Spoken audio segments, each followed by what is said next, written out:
Welcome back to CNN Money Switzerland. I'm Ana Maria Montero with your latest headlines this Monday. Switzerland joins more than a dozen European countries rolling back their lockdowns today.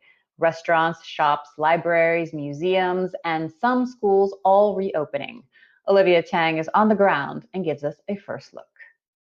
Switzerland is seeing a new normal today. After about 8 weeks of shutdown, restaurants, cafes, bars, and even some schools will finally be opening their doors today. Now, we are here in Zurich early Monday morning to see how just one business is preparing for the big day. If you take a look right behind me, you can see that there's patios, there's chairs and tables, and normally this cafe isn't allowed to set up here, but given the coronavirus restrictions, they simply cannot house as many diners as before. Normally, they're only reserved to just the territory right outside. But if we take a look inside, we can also see some of the other precautions they will be introducing.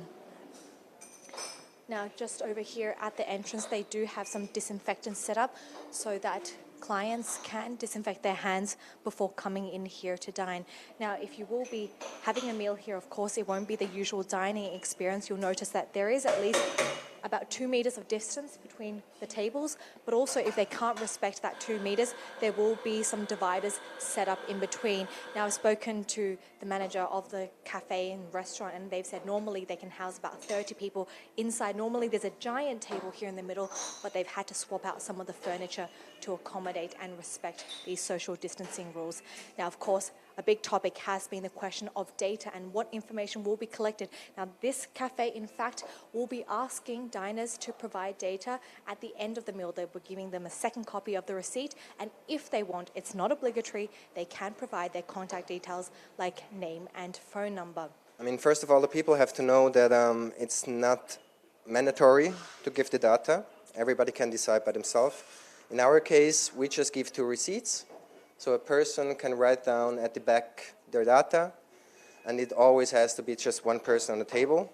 So in case there is a new infection path, it might be possible to track it. Yeah. Of course, on our program, we have been looking at how small businesses and restaurants have been dealing throughout this whole period. And for some, it's been really tough because they've had to rely on takeaway. But for the time being, it seems that some businesses will be breathing a sigh of relief at the prospect of being able to welcome customers once again. I mean, first of all, we're certainly excited and we're happy that we can reopen the cafe. But of course, on the other hand, we're a little bit afraid that the people won't come. But we're looking forward in a positive manner, yeah. Meanwhile, shops and department stores are also reopening their doors. On that note, we caught up with Jelmoli CEO Nicole Müller, who explains how the high-end Zurich department store is getting back into business after 8 weeks of shutdown and the experience of taking over a company during the coronavirus pandemic. Yes, it's a very different time, and I think none of us would have ever imagined a department store that is, for the biggest part, closed. It was a situation. I took over the house. Only 2,000 square meters of the department store were open, and the rest was closed. But it gave me also the opportunity to learn a lot about our house. I got to know the floor managers, the buyers. We went through the floors. We thought about reopening and everything. So it was different, a little bit awkward, but still I have started really well here. But today is my real start as a CEO here in Jelmoli, because today is when all the customers come in again, all the shop floors are open, and that makes me very proud and very happy. It's the highest priority is the safety of our customers and of our employees. And we started the doors, so we have reduced the open doors, the number of open doors. So we are counting the people entering the store. We have a maximum of people entering the store with its 1,800, because our department store is very big. So we can host a lot of customers, but we need to make sure that we don't, that they are not gathering somewhere, so that they always can keep to the 2-meter distance. So it starts counting at the doors, but then it is all the safety regulations on showing people you have to keep distance, 2 meters of distance. We make available disinfectants. And I think in the end, again, we are here, it's about people, it's about us, it's about the customers. We do have to take care of each other and just be very attentive.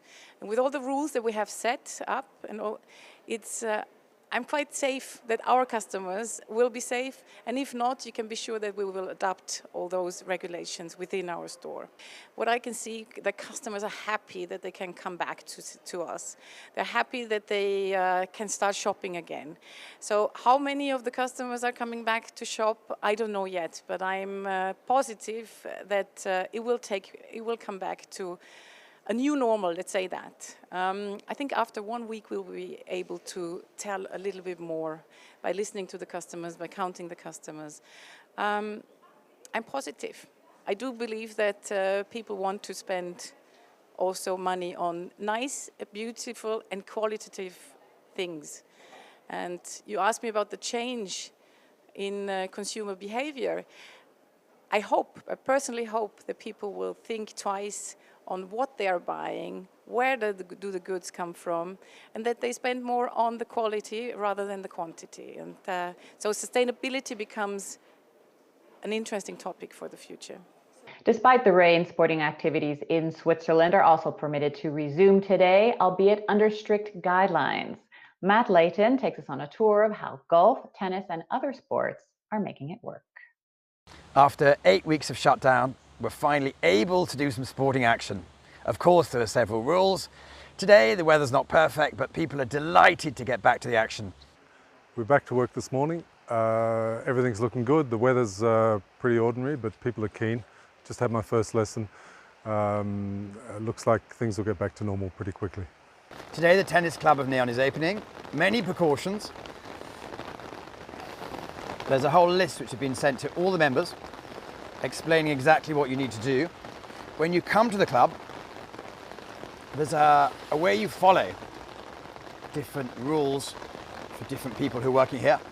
Go through the main entry, and then we find ourselves with, of course, the obligatory disinfectant. And then the courts. Some great outdoor courts here in clay. Fortunately, we won't be able to use those today. However, there is some indoor action. Inside, it's all happening from 7 o'clock this morning. Respecting their distances, they're playing in the indoor courts, again on clay. Desperate to play. And then here we go into the restaurant. So all the tables very well spread out. Looking forward to the members.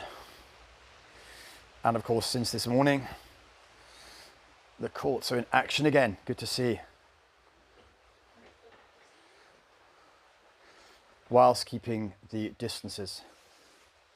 As of today, many other sporting activities are allowed to take place. Okay, so the weather wasn't perfect, but for athletes, no more than 5 at a time in close proximity. Other sports, rugby and football, they're going to enjoy lots of activity. Again, keeping their distance is absolutely key.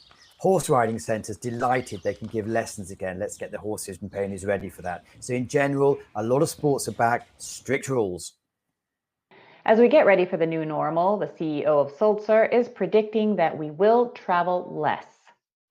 Greg Pou-Guillaume heads the Swiss-based company, which makes oil, gas, and water pumps, as well as dental equipment, chemtech, and beauty products.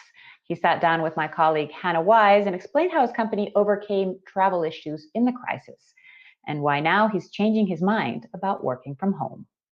In most companies, actually, the less decisions are made by the CEO, the better. And that's also the case for Sulzer. So what we have is that we have people that are empowered locally. They continue to make decisions. They continue to move the business forward. And our responsibility as a leadership team is to keep everybody engaged, to keep everybody motivated, to give visibility and purpose at a time when a lot of people are confused and sometimes a little bit lost.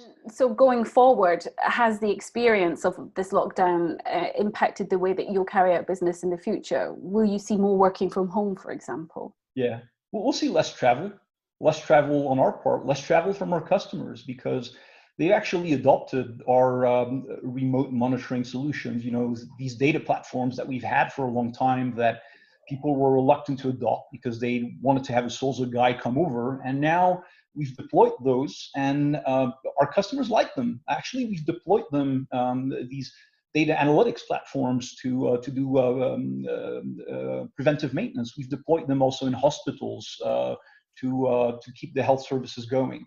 So there's a lot more things that are happening remotely. I wasn't a huge fan of home office work, but I actually found out that people are quite efficient if the environment is right.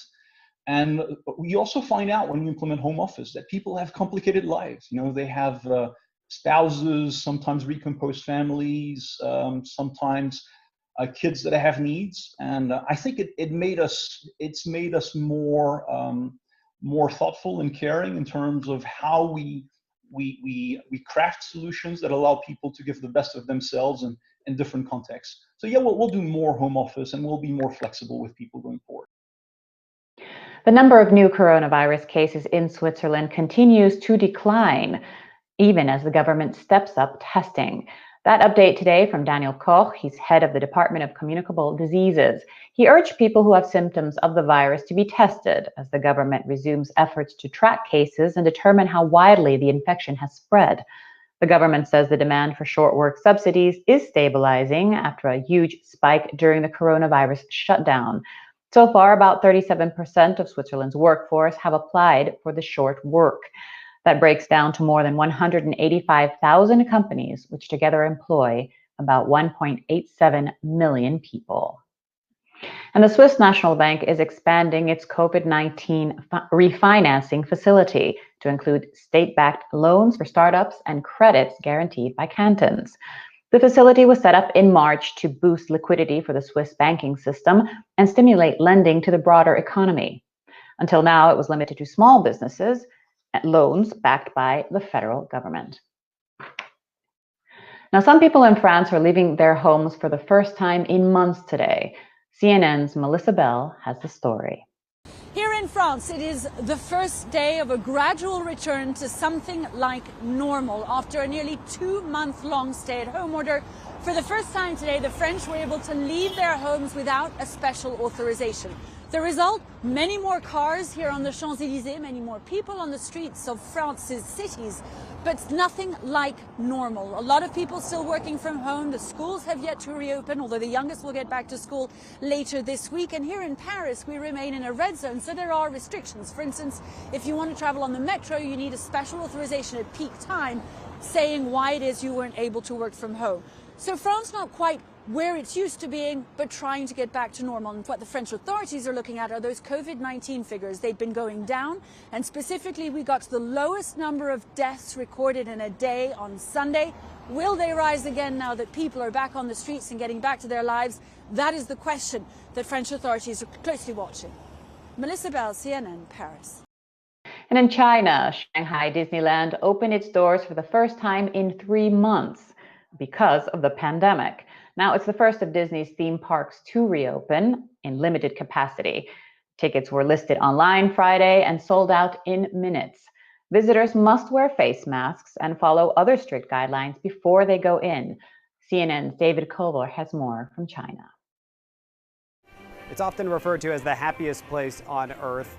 However, some of the leadership here at Shanghai Disneyland say they are the most cautious place on earth as of now because they have reopened, albeit in a far limited capacity, well under 30%, which is the cap of capacity that they had put, and they're testing this out in many ways. They've got a different procedure for folks who are coming in. For one, they require you to have the Shanghai local QR code, which is the health code that essentially tracks your contact and prevents exposure to the virus. So if you have a green one, they feel that they can assure folks that you're coming in and that you're safe. They still do temperature screenings. And then once you're in here, while we're on an elevated platform right now, if you're on the ground and going from attraction to attraction, you've got to wear a face mask.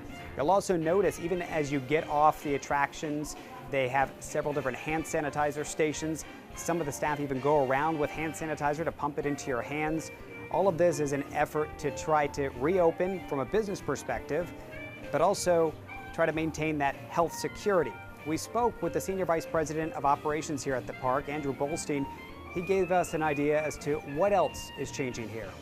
And noticing that parade go by, obviously a distance, but yes, you can still see the characters. Yes. Not the big hug and high fives, right? Exactly. More of a selfie moment and take the photos, but again, it gives the guests that ability to have that emotional moment and that connection. Every other table or so has a table card on it, which asks for the guest's understanding that for your health and safety, the table is unavailable. So basically we're asking the guests not to sit here, sit there, and again, it creates kind of that separation.